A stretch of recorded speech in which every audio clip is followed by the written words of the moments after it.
యాదవ్ గారు నాగర్కర్నూలు జిల్లా BC commission member మన దగ్గర రావడానికి ముఖ్య కారణం భావి భారత తరాన్ని అభినవ అంబేద్కర్ రాహుల్ గాంధీ గారు తీసుకున్నటువంటి నిర్ణయాన్ని మా నల్లమల్ల ముద్దుబిడ్డ రేవంత్ రెడ్డి గారు అమలు చేయడంతో ఈ యొక్క బీసీ కమిషన్ బహిరంగ విచారణకు మన దగ్గరికి వచ్చింది. అదేవిధంగా గ్రామాలలో కూడా కులగణన చేయడం అనేది కూడా రాహుల్ గాంధీ ఇచ్చిన ఆదేశం మన యొక్క రేవంత్ రెడ్డి గారు అమలు చేయడం మేము యాదవ మహాసభ తరఫున శిరస్సు వంచి రాహుల్ గాంధీ గారికి రేవంత్ రెడ్డి గారికి నమస్కారం తెలియజేస్తున్నాం. ఈ కులగణన అనేది 1931 బ్రిటిష్ కాలంలో చేసిన జరిగింది. కుక్కలను లెక్కిస్తున్నారు, పందులను లెక్కిస్తున్నారు, నల్లమల్ల అడవిలో ఉన్నటువంటి పులులను లెక్కిస్తున్నారు. ఈ బీసీలు ఏం పాపం చేస్తున్నారు? బీసీల ఓట్లు ఈ యొక్క రాజ్యాధికారం ఎవరు రాజ్యాంగానికైనా అవసరానికి రావడం లేదా? మరి బీసీల ఓట్లతో రాజ్యాధికారానికి వచ్చి బీసీల లెక్క చేయకుండా బీసీలు అంటే పిచ్చగాళ్ళుగా వ్యవహరిస్తూ ఇప్పుడు జరుగుతున్న దాంట్లో మీ పాత్ర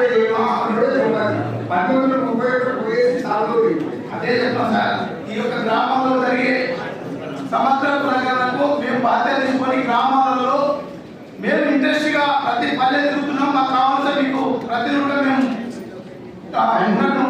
తీసుకున్నాం. ఇది యుద్ధ ప్రాతిపదికంగా చెయ్యాలి. రేపు కుల సర్టిఫికేట్ కావాలంటే సమగ్ర కుటుంబ సర్వేలో మీ పేరు లేకపోతే మీ కులం అనేది రాదు, మనం నష్టపోతుంది అనేది కూడా గ్రామాల్లో ఉన్నటువంటి ప్రజలు తెలియజేస్తుంటారు. మేము ఎందుకు చెప్తున్నామంటే మామూలు ఈ రోజు గుర్తించుకున్నా ఈ ప్రభుత్వం గుర్తించిందని చెప్తున్నాం. ఇది వేరే విధంగా సార్. ఈ యొక్క మమ్మల్ని ఎవరు ప్రకటించారు? తర్వాత ఎస్సీ ఎస్టీలకు 27% ఉన్నది.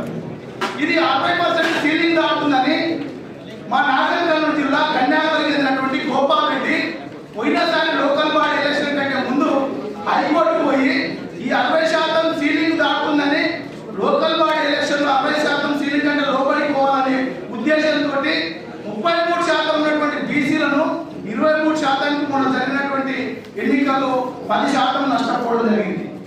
ఇది మనకు అగ్రవర్ణాలు చేసినటువంటి కుట్ర. ఈడబ్ల్యూసీ రిజర్వేషన్ తెచ్చిండ్రు. అది ఎక్కడ కూడా సమగ్రంగా విచారణ చేయకుండా అందులో ఉన్నటువంటి ఓసీలలో ఉన్నోడెవడు లేనోడెవడు లెక్కించకుండా అర్ధరాత్రి కేంద్ర ప్రభుత్వం అమలు చేస్తే ఇక్కడ ఉన్నటువంటి కేసీఆర్ గారు ఇమ్మీడియట్ గా యుద్ధ ప్రాతిపదికన అమలు చేయడం జరిగింది. మా జిల్లాలో 7% 7వ ర్యాంక్ వచ్చినటువంటి బీసీ అమ్మాయికి ఉద్యోగం రాలేదు. 47 ర్యాంక్ వచ్చినటువంటి ఓసీ అనేటువంటి వారికి ఉద్యోగం వచ్చింది. ఈ యొక్క ప్రతి ఒక్కరం కూడా బీసీలను గమనించాలి.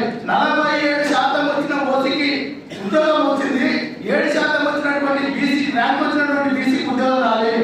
ఈడబ్ల్యూసీ రిజర్వేషన్ వచ్చి బీసీల గొంతు వచ్చింది. దీనిపైన ఒక బీసీ కమిషన్ ఆలోచించాలనేది మా యొక్క ఉద్దేశం సార్. అదేవిధంగా ఈ యొక్క తెలంగాణ ఉద్యమంలో బీసీలు కీలక పాత్ర పోషించారు. ఎందుకు చెప్తారు సార్ అంటే ఉద్యమానికి బీసీలకు ఎందుకు చెప్తారు సార్ అంటే కోటోలు ముసుడు ఒక రోజు చూస్తారు, కాపలు ముసుడు ఒక రోజు చూస్తారు, ఎల్బోలు ముసుడు ఒక రోజు చూస్తారు. కానీ బీసీలు ఒక్కొక్క కులం యాదవ్లో ఉన్నాడు, ముద్రాల్లో ఉన్నాడు, సాగలో ఉన్నాడు, ప్రతి కులం పోటీ పెట్టుకొని తెలంగాణ ఉద్యమాన్ని రగిలించడంలో బీసీల పాత్ర కీలకంగా ఉంది. మా యొక్క బీసీల కులగణన చేసి బీసీలకు 42% రిజర్వేషన్ ఏదైతే మన యొక్క మేనిఫెస్టోలో పెట్టామో ఆ మేనిఫెస్టోని అమలు చేస్తే రేపు మనకు తెలంగాణలో ఉన్నటువంటి ప్రతి ఒక్క పడుగులు కూడా ఈ యొక్క కాంగ్రెస్ పార్టీని ఆదరిస్తారు. అదేవిధంగా పడుగులకు కూడా మీరు వెన్నట్టిన వారు ఉంటారు. ఏ రాజకీయ పార్టీ ఉన్నా ప్రతి ఒక్క పార్టీ యొక్క జెండా కానీ ఎజెండా కానీ అమలు చేయడంలో బీసీలే ఉంటుంటారు. కాబట్టి బీసీలకు సరైన ప్రాధాన్యత ఇవ్వాలి. లోకల్ పార్టీ ఎలక్షన్ 42% కేటాయించినట్లే ఎన్నికలకు పోవాలనేది కమిషన్ గారికి తెలియజేస్తున్నాం. ఈ అవకాశం ఇచ్చినటువంటి బీసీ కమిషన్ వారికి ప్రత్యేక